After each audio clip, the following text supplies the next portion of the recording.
We are at Thermopylae. This is where the great battle between Leonidas and his Spartan army of around 300 took on the great, mighty, and Persian army of thousands. This battle took place. We are in an area now. They got a highway out here now, so you got to bear with me. We're in an area now where they have a commemoration of Leonidas. Earlier, we were in Sparta, before we showed you a video of Sparta.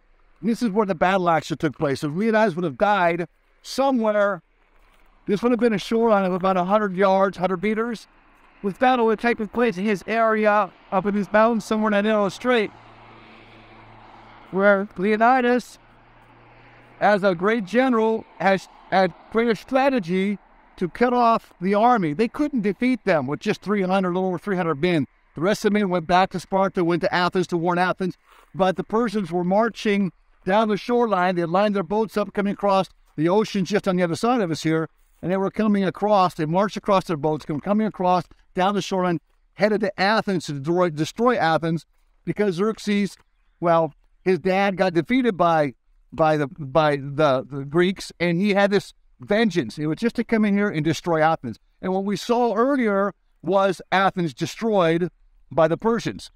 This is what was left of it. So this is an awesome place to be, a spiritual place. We've taken 3 or 4 days now and done kind of a Leonidas Sparta road trip, and it's just been beautiful. This is a beautiful area. It's foresty, high mountains, and it's just all rocks and cliffs. But I tell you, it's spectacular to think what took place here and the courage that these few Spartans had and that Leonidas had, giving their lives to save their homes, their families, and their property.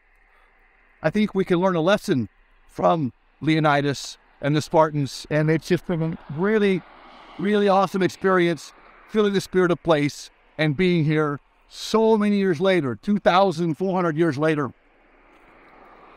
This has just been, it's a great example that we can learn from Leonidas, and what we can do today in America is take a stand for principles. And that's what this trip's all about.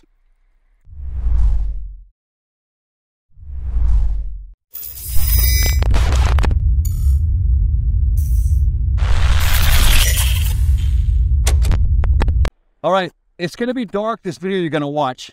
We didn't come prepared with lighting. We didn't know what we're going to find here. We are still in the area that took place of the movie 300, where the great battle between Persia and the Spartan army with Leonidas and his 300, give or take. And this is where Leonidas and 300 would have died. This is the area. So I'm going to go up top and tell you a little bit about it. It's a little dark. Bear with me, but listen, the history is pretty awesome. I didn't have lighting. We weren't prepared for this, but I really want you to hear the message. It's really important. So stay with us on this and bear with us.